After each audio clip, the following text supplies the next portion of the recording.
Hello, we will discuss Percy Bysshe Shelley in this lecture and his ode to the west wind.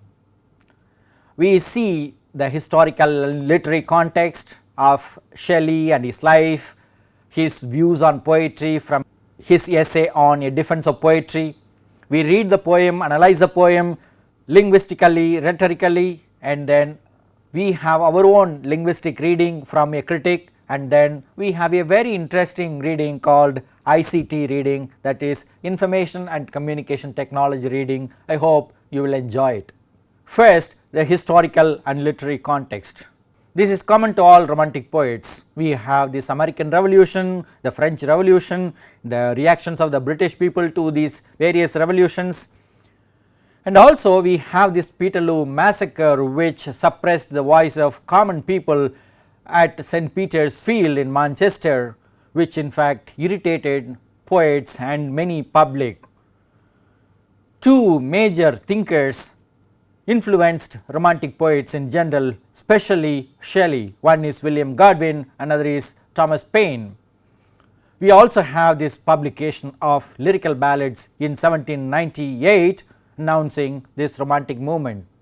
Percy Bysshe Shelley was an aristocratic by birth and an idealistic rebel by choice.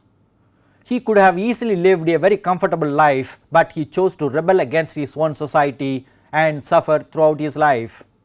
He was opposed to monarchy and authority. He was influenced by William Godwin and Thomas Paine because of their own democratic free thoughts and views.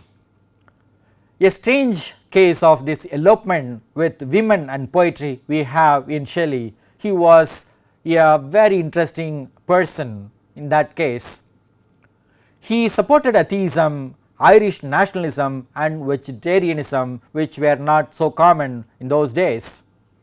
He became the Promethean and Satanic hero that he read and wrote about in his own poems. He is known for both long and short poems. Some of the well known poems are Prometheus Unbound, Adonis, T.S. Skylark, and of course Ode to the West Wind. Shelley, seriously interested in the poetic art, defended poetry. He wrote an essay called A Defense of Poetry in 1820, but it was published only in 1841. We can consider this the poetic credo of Shelley, proclaiming the visionary and prophetic role of the poet. Shelley prefers the imaginative mode of understanding of life to the rational mode. He believes that poetry can synthesize and unify disparate elements to create harmony in the world. For him, poetry can reveal the truth by removing the veil of familiarity from the world. He considered poetry to be a liberator, and so we can say the poet is a hero. This is the most famous statement from this essay on A Defense of Poetry. Poets are the unacknowledged legislators of the world. Let us come to Ode to the West Wind now. This is a widely recognized masterpiece of Shelley, despite the critical hostility against him. He was criticized by various readers of his day and people who came after him. They were not happy with the kind of expressive emotions that we find in his poetry. However, this poem is considered to be one of the greatest poems. This was written in 1819 and published in 1820. It has 70 lines in 5 stanzas. Each stanza is like a sonnet, an independent sonnet with 14 lines, but they are put together. Shelley has used this terza rime format with a couplet. In this poem, the west wind is a destroyer and also a preserver. Further, it is also a savior and regenerator of a just and equitable life and society. Let us begin with this poem directly now. O wild west wind, thou breath of autumn's being, thou from whose unseen presence the leaves dead are driven like ghosts from an enchanter fleeing. yellow and black and pale and hectic red, pestilence stricken multitudes, O thou who chariotest to their dark wintry bed the winged seeds, where they lie cold and low, each like a corpse within its grave, until thine azure sister of the spring shall blow her clarion over the dreaming earth, and fill driving sweet buds like flocks to feed in air with living hues and odors plain and hill. Wild spirit, which art moving everywhere, destroyer and preserver, hear, O hear! Thou on whose stream mid the steep sky's commotion, loose clouds like earth's decaying leaves are shed, shook from the tangled boughs of heaven and ocean, angels of rain and lightning, there are spread on the blue surface of thine airy surge, like the bright hair uplifted from the head of some fierce maenad, even from the dim verge of the horizon to the zenith's height, the locks of the approaching storm, thou dirge of the dying year, to which this closing night will be the dome of your vast sepulchre, vaulted with all thy congregated might of vapors, from whose solid atmosphere black rain and fire and hail will burst, O hear! Stanza 3. Thou who didst waken from his summer dreams the blue Mediterranean, where he lay lulled by the coil of crystalline streams, beside a pumice isle in Bay's bay, and saw in sleep old palaces and towers, quivering within the waves' intenser day, all overgrown with azure moss and flowers, so sweet the sense faints picturing them, thou for whose path the Atlantic's level powers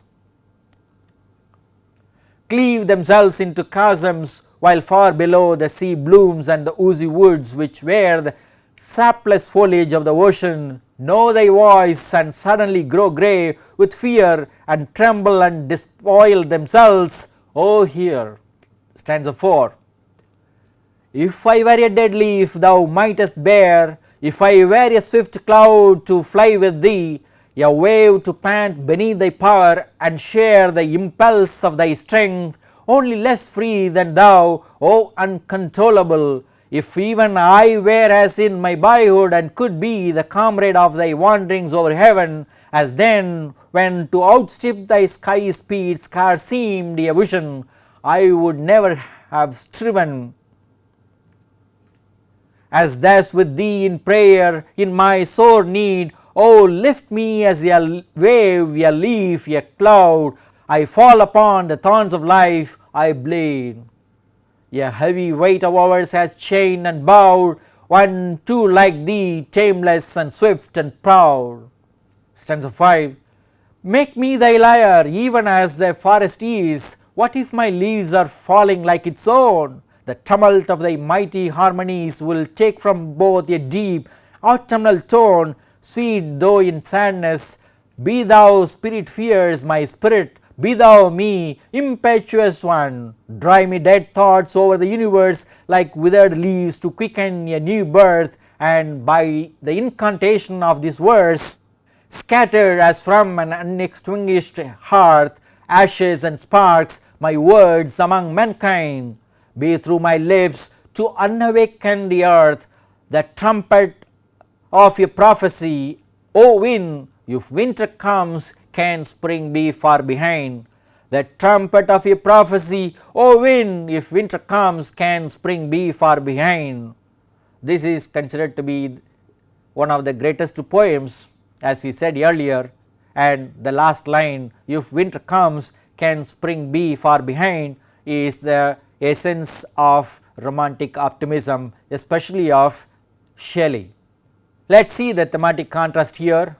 On the one hand, we have wind and earth like this, we have west and east, dark and light, dream and reality, life and death, destroyer and preserver, heaven and ocean or hell, fire and rain, controllable and controllable, man and nature, harmony and disharmony, spirit and body, winter and spring, dirge and ode. The poetic devices are listed here for us. Apostrophe we find in the poet's address to the wild west wind. Oh wild west wind, he addresses the wind throughout the poem. We have assonance and consonants in this first line itself, wild west wind. Va is a semivowel, so we call it assonance, and this da sound represents consonants, so we have consonants here. We have increased shape of W to indicate how it progresses. Wild west wind. Then we have personification in this line, thou breath of autumn's being. This wind is the breath. Autumn is personified as a being with the power. Then we have simile and inversion, like goes from an enchanter fleeing, like goes from a fleeing enchanter would be normal word order. So, we can consider this a word inversion. Then we have assonance and consonants in this line, yellow and black and pale and hectic red. Some of you who can remember polysyndeton can also see this and here in this case. Assonance and consonants we have in the next line as well, pestilence stricken multitudes. Metaphor we can see in night the dome of a vast sepulchre. Further we can see metaphor in seeds and words, earth and mind. Further we can see simile, a leaf, a cloud, a wave. Figuratively the poet wants to be associated with the leaf, the cloud, the wave and all that.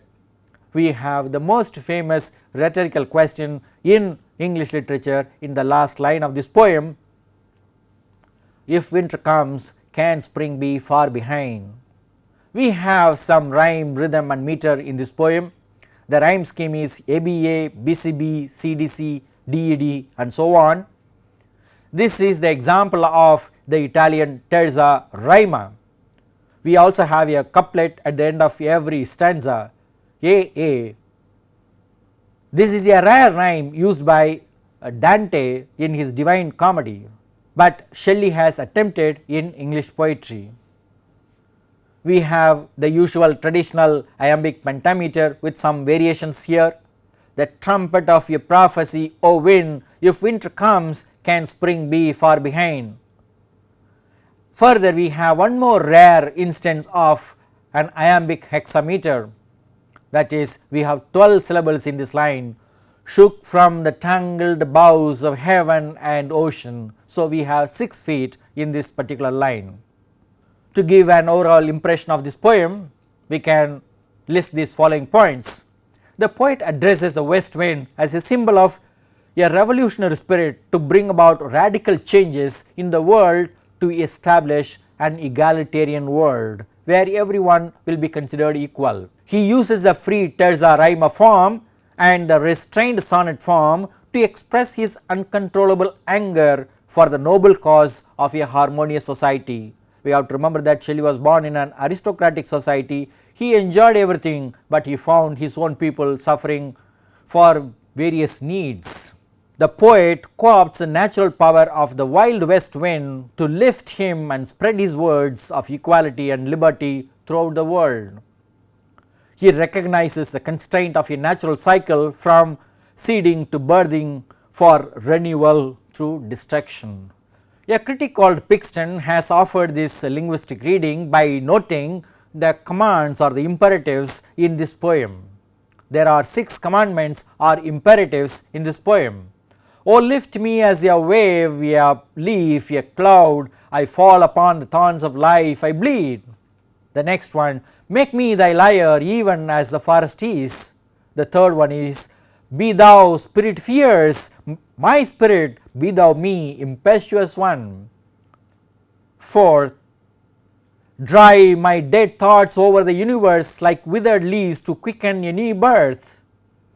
Next, scatter as from an unextinguished heart ashes and sparks my words among mankind. And the last, bathe through my lips to unawakened earth.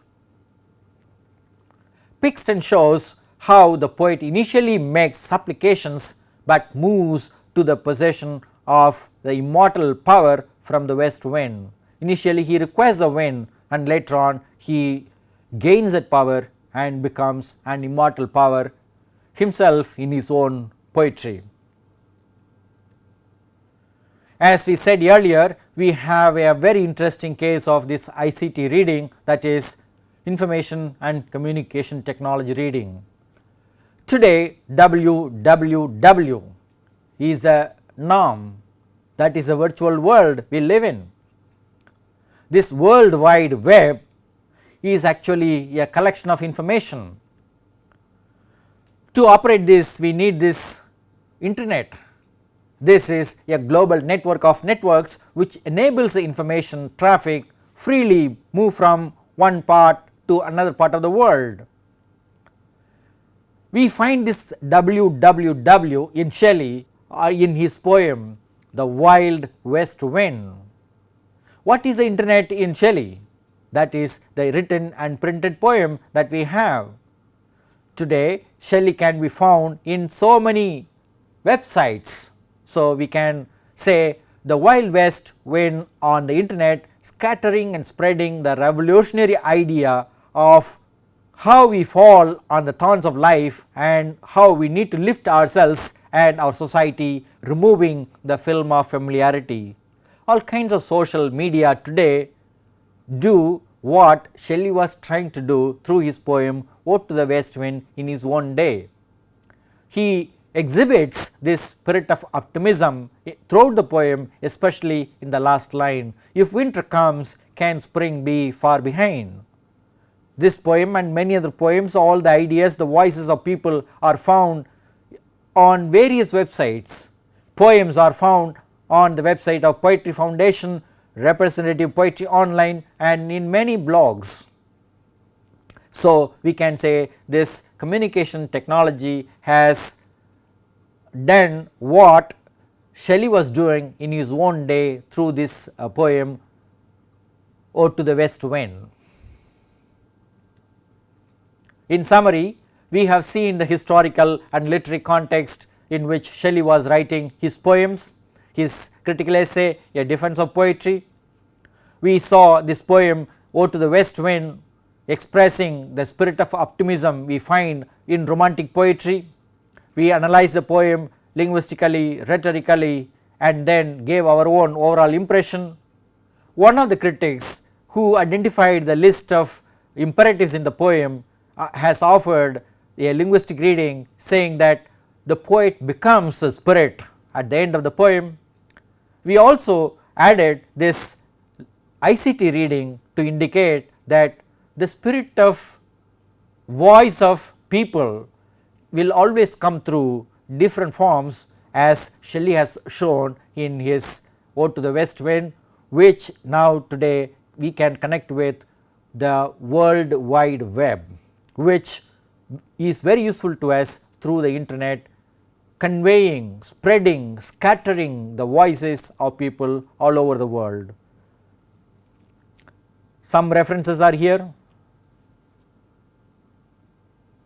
You can enjoy reading some of these essays. We have to notice one special journal, Keats Shelley Journal. It is very interesting to see some of the poets are able to inspire people to launch journals like this and then continue this journal for a long time for posterity. Thank you.